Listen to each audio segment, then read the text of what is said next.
Hola emprendedores, bienvenidos a un nuevo video de Emprendetú México y estamos con una nueva entrevista, esta vez nuevamente a uno de nuestros fundadores. Él es Rodrigo Calderón, quien nos va a contar un poco de su historia de emprendimiento. ¿Cómo estás, Rodrigo? Muy bienvenido. Hola Marcos, muy bien, muchas gracias. Encantado de estar aquí con el público mexicano. Sí es. Bueno, tú llevas hartos años emprendiendo en México y bueno, lo primero, la pregunta de entrada que también le he hecho a los otros entrevistados es, ¿a qué te dedicas? ¿Cuáles son tus negocios actualmente, Rodrigo?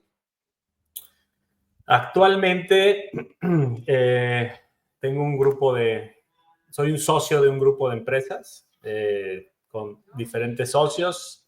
Soy socio en un call center, ¿no? Un call center que trabajamos para diferentes cuentas en México como PepsiCo, AT&T para Estados Unidos.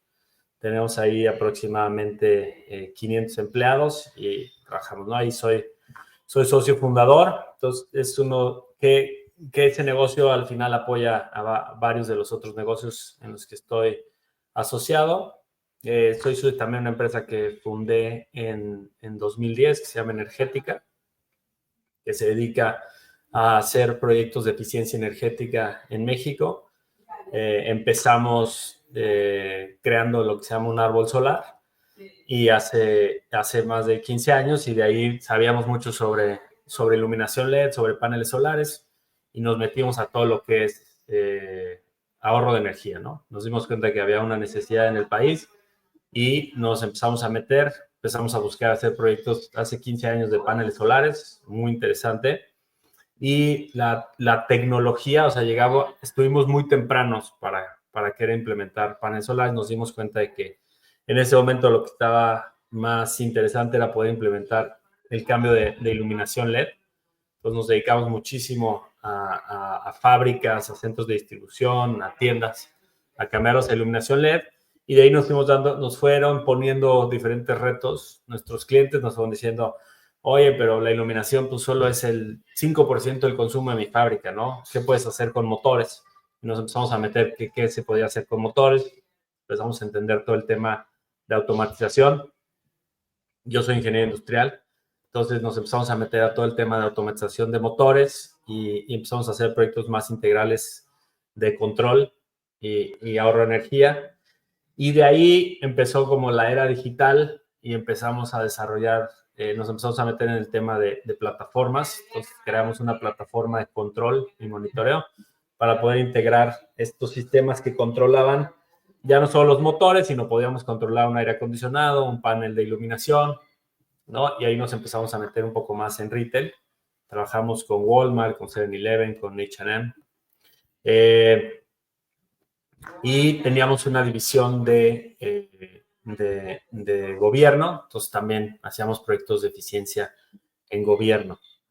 Después fundé con uno de los socios de Energética, fundamos Radar App, que es una plataforma de seguridad colaborativa, donde implementamos digamos, nos dimos cuenta en el mercado que más bien nos pusieron el reto una vez más de, oye, necesito que le implementen una cámara a los vecinos y que la conecten al centro de mando.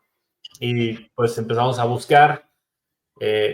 Yo uno de los consejos que siempre doy, y ahorita los platicamos, es ir a ferias de la industria, ¿no? Entonces íbamos a ferias de ciudades inteligentes, de Smart Cities, estaba en Barcelona, y vi una empresa que se llamaba Genetec que hacía sistemas de videovigilancia para ciudades, ¿no? Entonces le dije, oye, ustedes pueden hacer una aplicación para conectar una cámara al centro de mando y al vecino. Y me dijo, sí, claro. Perfecto, nos vemos en México a mi regreso. Hacimos la llamada, nos mandaron una persona y nos mandaron la cotización, ¿no? $200,000 por desarrollar la aplicación. Entonces dije, no, están locos. Volteé con el equipo de desarrollo y les dije, oye, ¿cuánto nos costaría hacer esto? Y me dijo, pues yo creo que con 300,000 pesos, ¿no? O sea, $15,000. Podemos hacer un MVP. Lo hicimos, le gustó al cliente y de ahí empezó a crecer. se han implementado más de 20,000 cámaras, ¿no? A nivel nacional. Sigue la plataforma. De ahí sigo a Winkel, ¿no? Que justo esa empresa que con Diego y otros socios que se llaman Rodrigo empezamos a ver justo en una feria, encontramos unas pantallas inteligentes y empezó todo el tema de reconocimiento de atributos faciales para poder hacer publicidad predictiva. Y nos juntamos y empezamos a ver por dónde lo podíamos llevar hasta que se logró hacer una joint venture con Grupo Modelo y hoy en día pues se tiene lo que sabemos que son 2,000 tiendas que están haciendo la publicidad de predictiva y logramos también enganchar la parte de radar dentro de este negocio para que las tiendas donde está la publicidad predictiva los tenderos tengan una aplicación a través de la cual pueden monitorear su tienda y pueden reportarlo a la policía, ¿no? Y bueno, finalmente ahorita estoy derivado de la aplicación de radar, estoy en otra empresa, estamos asociados con Intel, que se llama Austin GIS y básicamente es una joint venture para desarrollar todo el tema de appliances, o sea, servidores. Se creó una nube híbrida a través de la cual se puede generar correr modelos de inteligencia artificial y almacenar video, ¿no? Que es algo muy interesante para reducir los costos de almacenamiento en la nube. Y entonces esto lo estamos aplicando ahí a Winkel y a Radar, ¿no? Esta tecnología. Entonces, pues, al final, digamos que todos los negocios están un poco relacionados. Y recientemente, pues, emprendiendo aquí en Estados Unidos en Estados Unidos y en México con EmprendeTube, ¿no? Exacto, exactamente. Claro, bueno, en realidad no estás tan diversificado, sino que, claro, son todos negocios basados en tecnología y desarrollando soluciones y plataformas con tecnología. Súper interesante.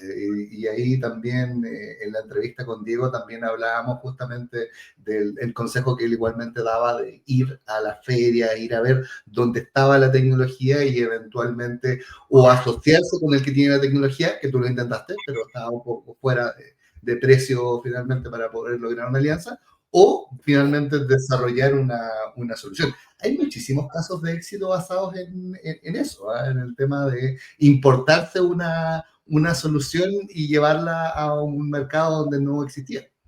Claro, sí, y eso yo creo que en todas las empresas en las que estoy participando, eso lo hacemos, ¿no?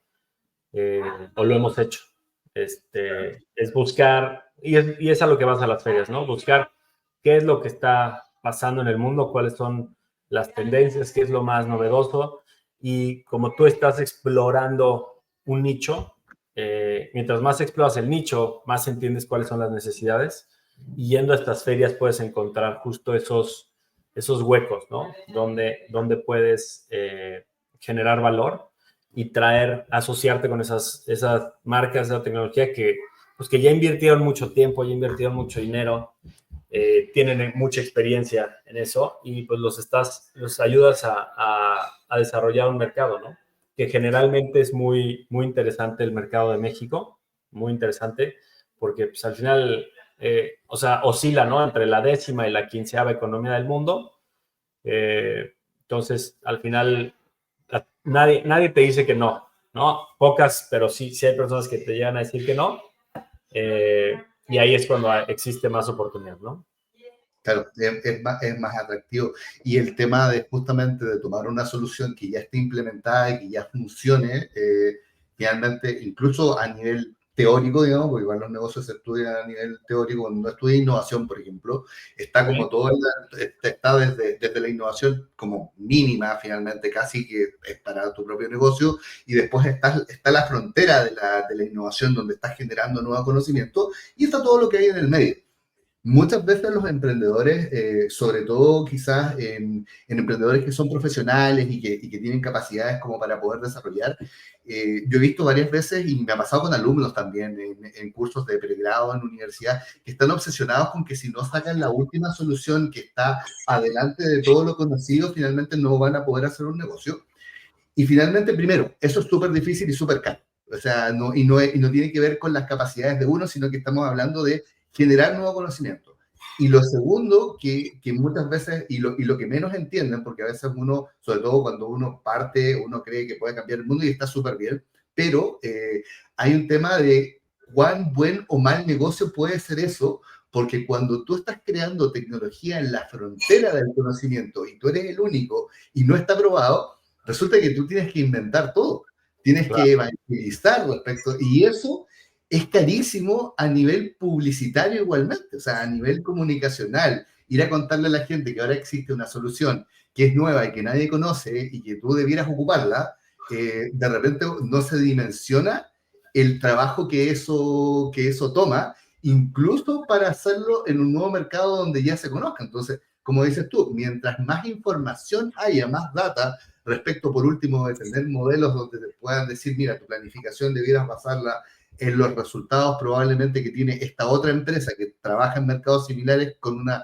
solución igual o similar, finalmente eso es valiosísimo, más que irse a la frontera del conocimiento. Esto un poco para los que nos están viendo, que también lo piensan un poco en los negocios. La innovación siempre es muy deseable, pero hay que ver también qué grado de innovación, el timing y para qué mercado, porque eventualmente a veces salir antes o ser demasiado innovador no es lo mejor.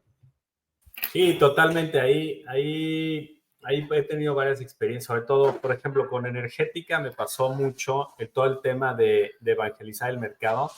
Por ejemplo, en algo que hoy en día tú dirías, pues, un foco LED, ¿no? Pues hoy es un commodity, ¿no? Hoy toda la iluminación es en LED.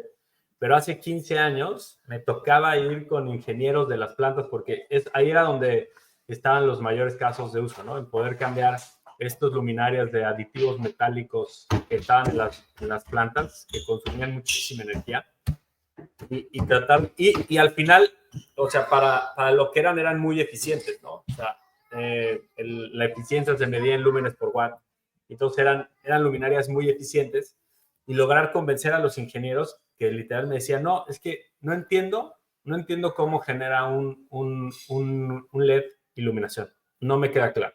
Y entonces, como no me queda claro, o sea, porque no lograban entender, o sea, que se había cambiado por completo el paradigma de que la iluminación siempre se veía generando quemando algo, ¿no? O sea, tú, los focos, pues estás quemando un filamento y el filamento, pues al quemarse, o sea, y prenderse al rojo vivo, generaba esa iluminación. Y lo mismo con los focos fluorescentes, pues generabas un shock eléctrico y entonces vibraban y por eso se generaba. Y entonces al pasar el LED a un chip, pues la gente no podía entender que un chip de un pedazo de silicio podía convertir energía eléctrica en fotones directamente, ¿no? O sea, casi se saltaba un paso. Entonces nos tocó esa parte, o sea, imagínate lo que fue para el que inventó el LED, que lo inventó en 1670 por ahí, o sea, hace muchos años, ¿no? Y luego siguió evolucionando años con científicos.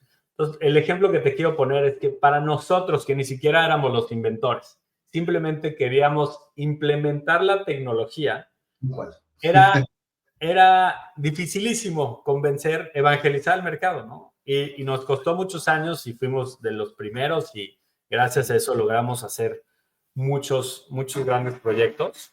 Eh, pero sí, yo definitivamente, y hay muchos ejemplos, ¿no? O sea, como Steve Jobs, claro, o sea, que al final, pues, no inventaba nada, simplemente integraba las tecnologías, o sea, estaba en la meca de donde estaban todos estos inventos, los integraba y sí generaba valor, obviamente, en poner a los mejores a desaparecer. Él inventó el primer teléfono inteligente, ¿no? O sea, O sea, simplemente integró. Ejemplos como que la tecnología para los microondas, que todos tenemos seguramente alguno en la casa, se inventó para calentar comida para los viajes espaciales y a alguien se le ocurrió que eso lo podía convertir en un horno y llevarlo finalmente al domicilio, y claramente esa persona fue la que capturó el valor, finalmente. Claro. Masificando una solución, y normalmente justamente es el que integra y que encuentra el mercado el que genera mejor negocio que necesariamente el que inventa. A veces son los dos, habrá muchos ejemplos donde el que inventó la tecnología igualmente después la licencia y el que genera el negocio, pero muchas veces no. Hay una diferencia quizás en el perfil seguramente del inventor del empresario que hace negocio. Cuando se juntan esos dos igualmente es muy interesante. A mí también me pasó mi primer negocio, por eso también eso lo entendí rápido. Yo empecé a hacer sistemas de audioguía en Chile el 2008, cuando no existían. En Latinoamérica creo que había un par implementados,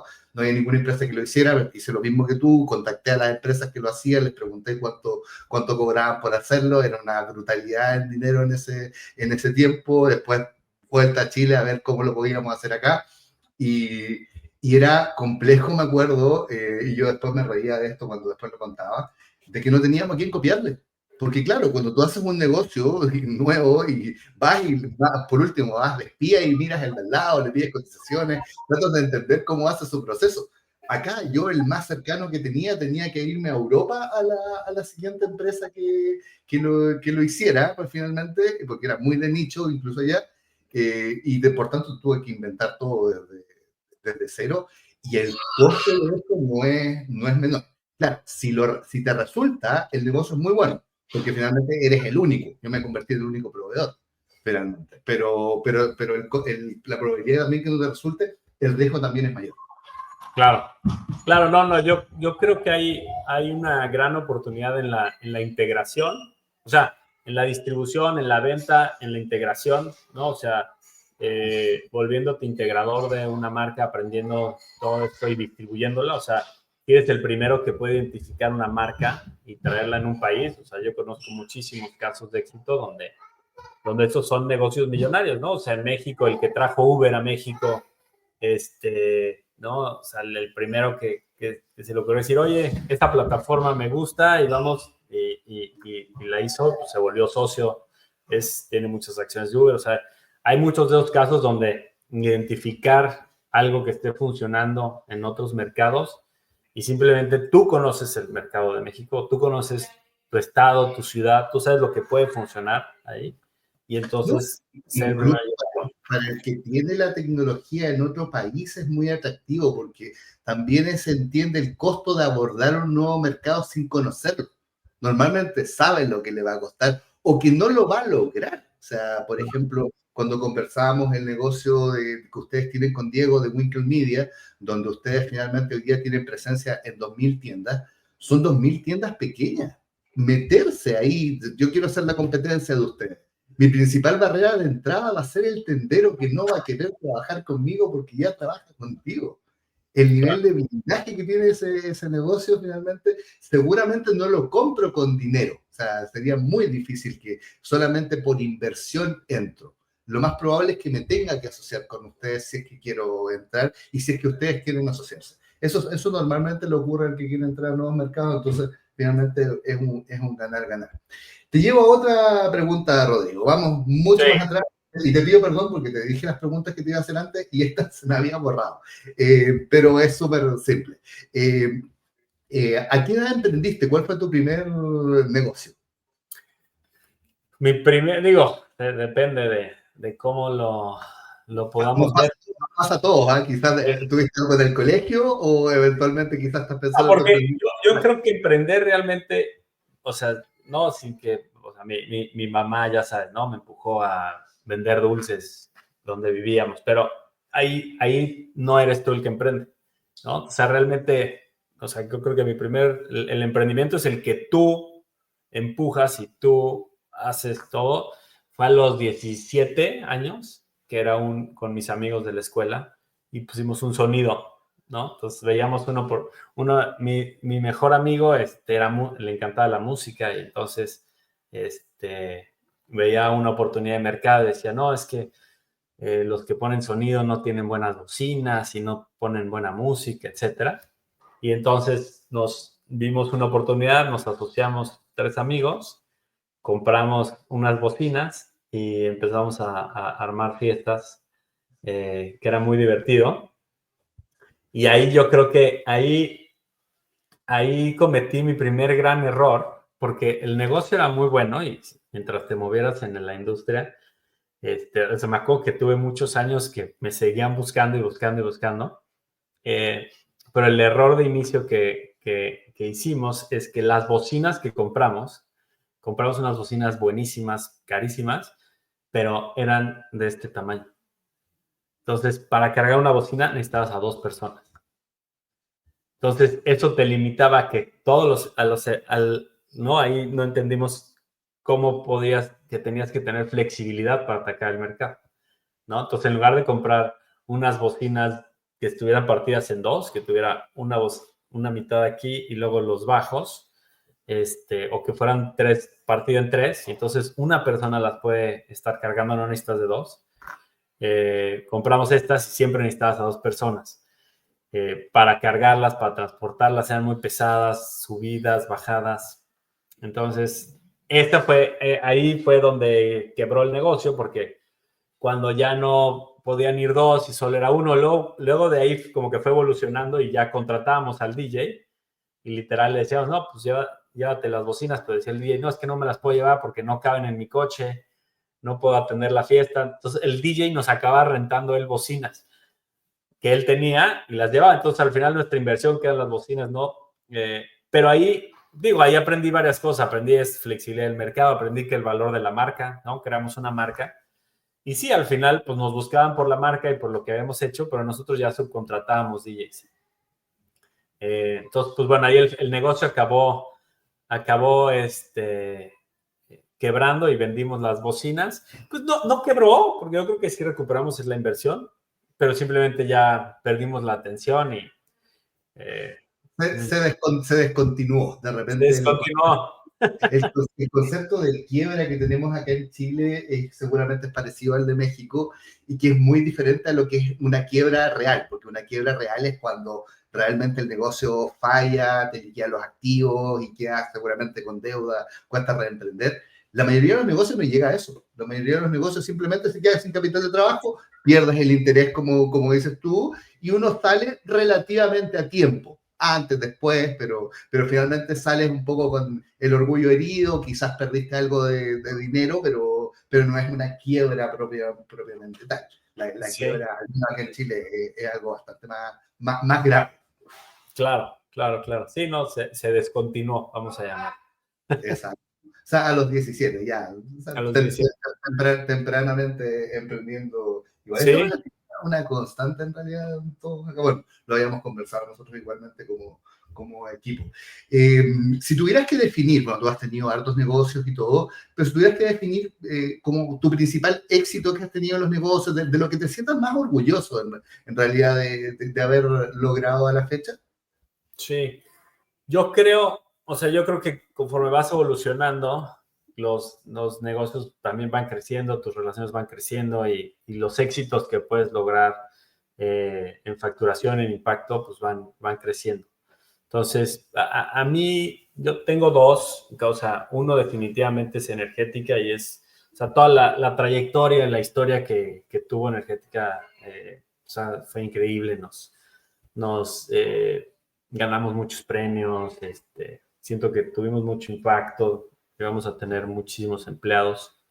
Entonces, creo que Energética podría ser el mayor porque, o sea, aparte de que hacía un bien al mundo, ¿no? Lo sigue haciendo, seguimos buscando proyectos ya de una manera más de nicho, pero además de que le hacía un bien porque ahorrar energía reduce la huella de carbono en las empresas y ese siempre fue el enfoque. Se lograron números muy importantes, ¿no? Ser top 3 del país en México en temas de eficiencia energética, una marca muy reconocida en el mercado.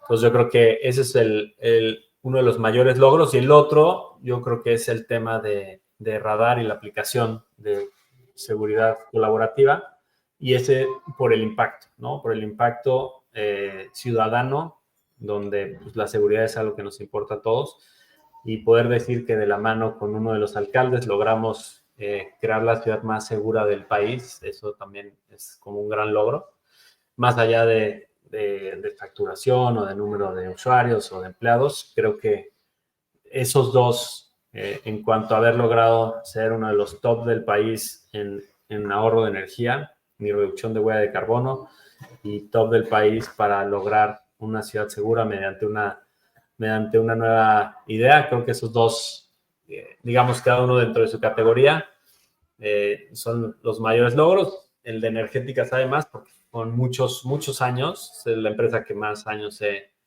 he colaborado, trabajado y emprendido. Entonces, esos dos son mis mayores logros que hasta ahora tengo, ¿no?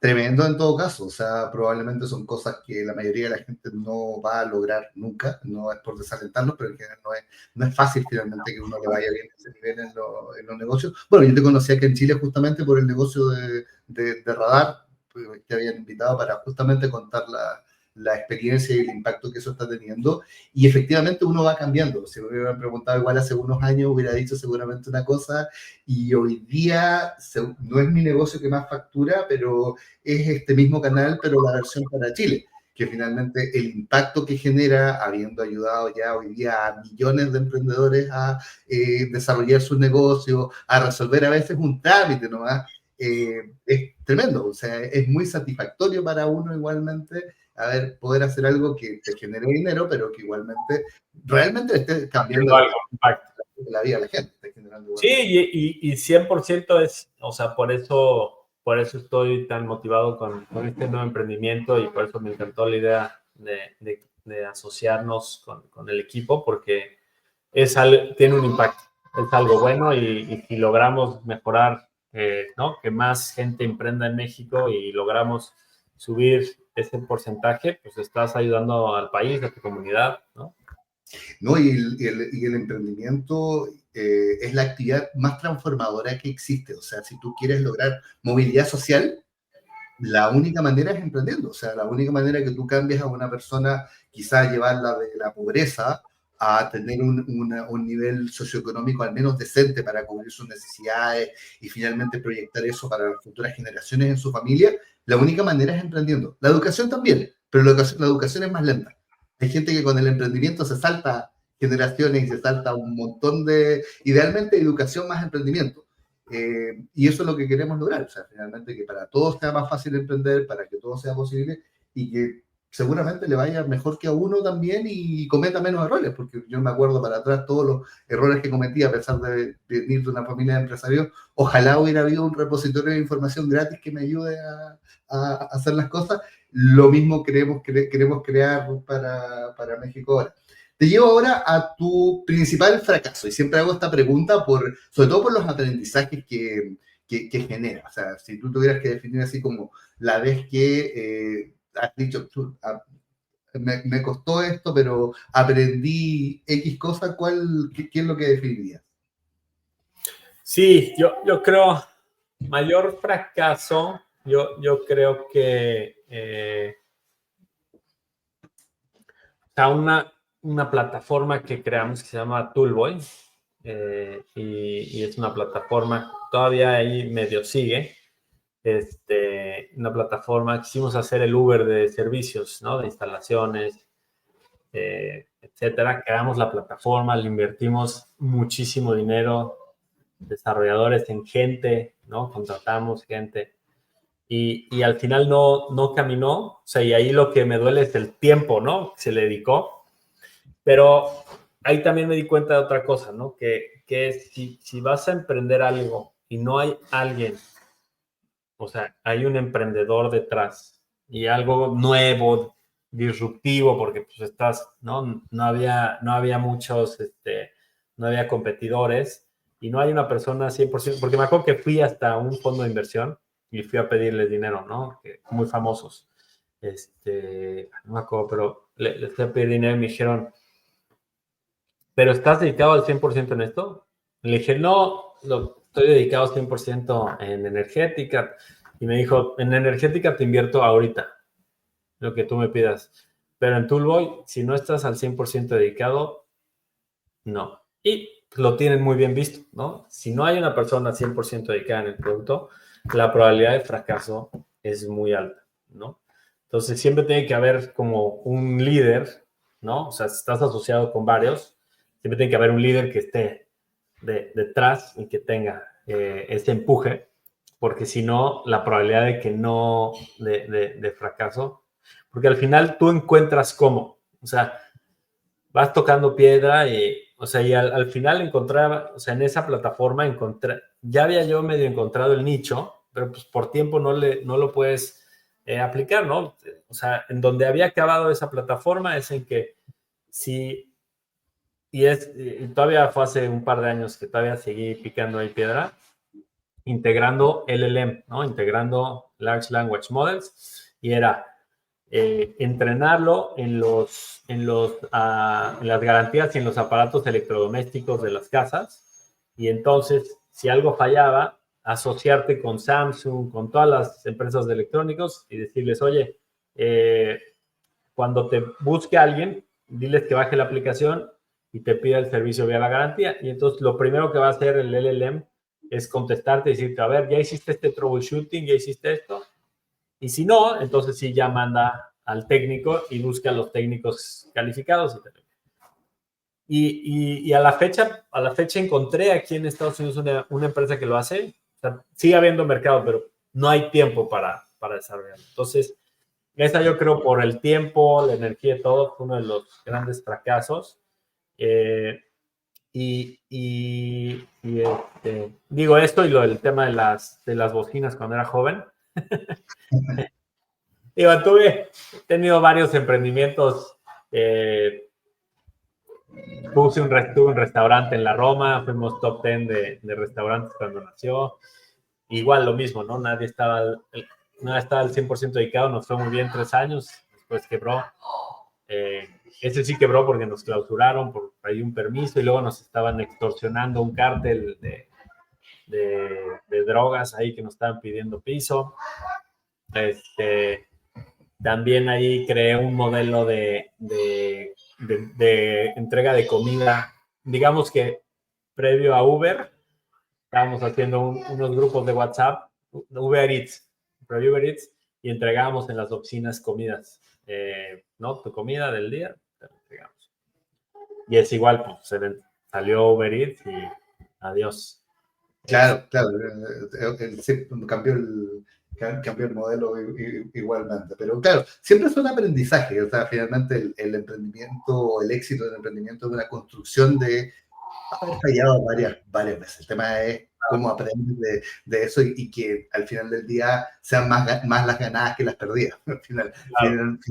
o sea, Sí, no y es, yo creo que y dentro de las mismas empresas también hemos tenido fracasos, ¿no? O sea, otras cosas que me doy cuenta es cuidar los márgenes, no por tener, o sea, en energética llegamos a tener 300 empleados, no por tener muchísimos empleados eres más exitoso, ¿no? Creo que es mejor tener 10 y estar facturando la mitad, pero tienes mucha más utilidad, ¿no? Te vas y no dando se, cuenta de ese tipo de cosas que al principio los emprendedores no lo tienen en la cabeza, ¿no? Que es el más grande. exacto. Al final, incluso ni siquiera la facturación, la utilidad.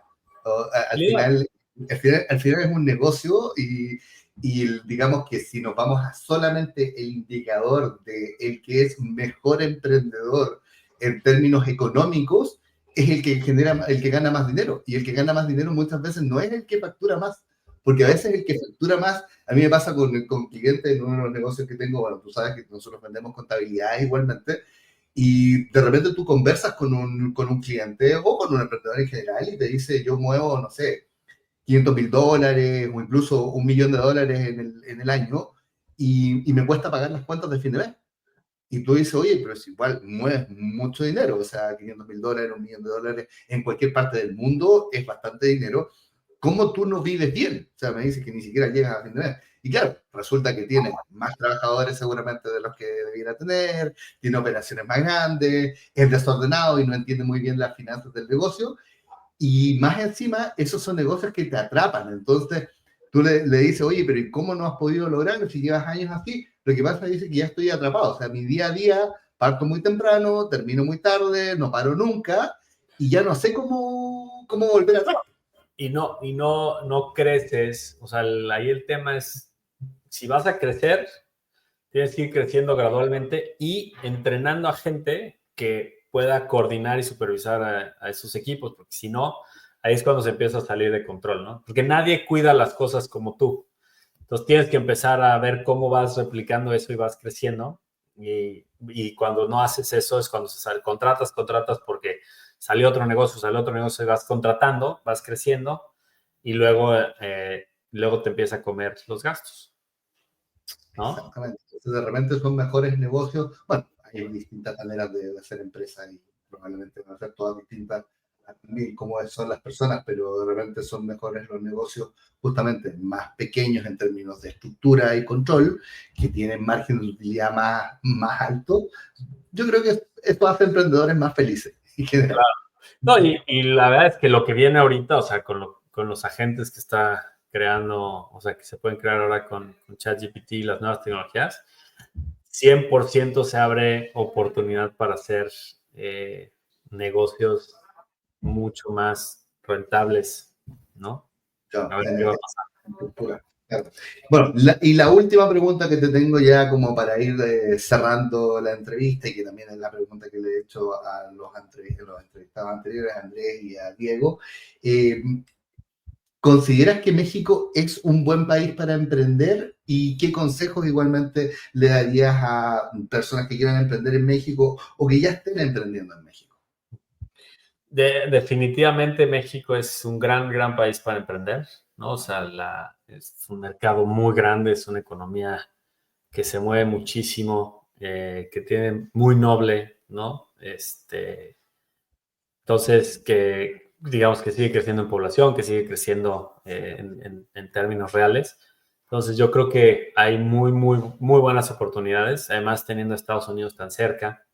Entonces, se abren muchísimas oportunidades que yo creo que simplemente es encontrar un nicho y para emprender es conocer tu mercado y clavarte, ¿no? Es estar en ese nicho, conocerlo, ir a ferias, salir al mundo, ¿no? A ver, como te decía, ¿no? Vamos a vender luminarias, entonces pues nos íbamos a las ferias de iluminación, ¿no? Si ahora, pues alguien va a vender sistemas quiere hacer agentes inteligentes, ¿no? Pues, vete a las ferias de desarrolladores donde estén creando las últimas tendencias en este tema de agentes, conoce a gente de la industria y empieza a hacerle pitches a las empresas y a los clientes que estás buscando, ¿no? O sea, empieza a tocar base, llévales el producto, que te reten, que te digan sí, pero si tuvieras esto y si me agregaras esto. Entonces, de esa manera tú regresas y cada vez vas construyendo mayor conocimiento sobre esa industria. Regresas otra vez y ya sabes lo que te hace falta y curiosamente cuando sabes lo que te hace falta lo encuentras y dices, mira, tiene esto y lo vas integrando. Entonces yo creo que uno de los consejos es, si vas a hacer ¿no? lo que quieras, luminarias, pues tienes que volverte experto en eso, ir a todas las ferias, estar con los grandes de la industria y aconsejarte, meterte lo más que puedas, ¿no? Y sobre todo, estar yendo con clientes a pichar. O sea, yo me acuerdo que decía, no, bueno, pero ¿cómo le vamos a ir a vender esto a Coca-Cola? Pues seguramente ya lo tienen, ya lo han visto. Y no, claramente no lo han visto. Tú lo piensas porque piensas que las grandes empresas están en el último de la moda, pero las empresas hacen inversiones a ciertos años y entonces luego no pueden estar cambiando tan rápido. Se mueven mucho más despacio, analizan mucho las cosas. Entonces, cuando traes algo muy nuevo, lo más probable es que seas de los primeros con los que se van a enfrentar estas grandes empresas y ahí hay grandes oportunidades para emprender y para crear mercados, ¿no? De la mano de estas grandes empresas. Entonces, Pues esos son los que a mí me han funcionado, los que yo he aplicado a lo largo de estos años. Y bueno, creo que hay muchísimos mexicanos que deberían de emprender y deberían de buscar este tipo de estrategias para crear negocios. Exactamente, como dices tú, y también ha coincidido también Diego y Andrés, o sea, un país tan grande, con un mercado tan grande, con una economía tan interesante, con la cercanía a la principal economía del mundo que tienen, es estratégico para emprender. O sea, por ejemplo, yo que estoy acá en Chile, mercado más pequeño, negocios igualmente más agotados, normalmente la plataforma a la que quieres llegar para después más al mundo es México, y ustedes están allá. Entonces, hay que aprovechar eso. O sea, en cualquier lugar que uno esté, tiene que aprovechar las oportunidades que tiene, y oportunidades siempre hay y excusas siempre hay también. Ahí uno elige finalmente si avanza o no. Rodrigo, muchísimas gracias por esta entrevista, un placer. A todos los que han visto la entrevista igualmente, denle me gusta, compartan igualmente con los demás emprendedores, suscríbanse al canal y nos vemos en el próximo video. Muchas gracias, Marcos. Gracias a todos. Que tengan un buen día.